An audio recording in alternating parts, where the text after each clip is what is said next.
அமாவாசை அன்று ஏதாவது ஒரு ஜீவராசிக்காவது நம்ம அன்னதானம் பண்ணுறது நம்மளுக்கு சகல ஐஸ்வர்யங்களும் நமக்கு பெற்றுத்தரும். அப்படி முடியாதவங்க காக்கைக்காவது அட்லீஸ்ட் சாப்பாடு வைக்கணும்னு சொல்லிட்டு தான் நம்ம முன்னோர்கள் அந்த காலத்துல இருந்தே இது பின்பற்றிட்டு வந்தாங்க.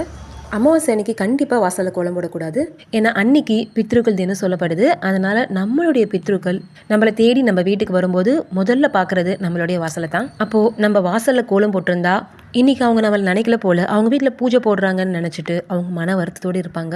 வாசலில் கோலம் போடுறது மங்களகரமான விஷயத்தில் ஒன்று. நம்ம தினமும் மகாலட்சுமி தாயார் வரவேற்கும் விதமாக தான் அதை செய்கிறோம். அதனால் நம்ம பித்ருக்களை நினைக்கிற விதமாக அமாவாசை தினத்தன்று ஒரு நாளைக்கு மட்டும் கோலம் போடாமல் இருக்கிறது நல்லது.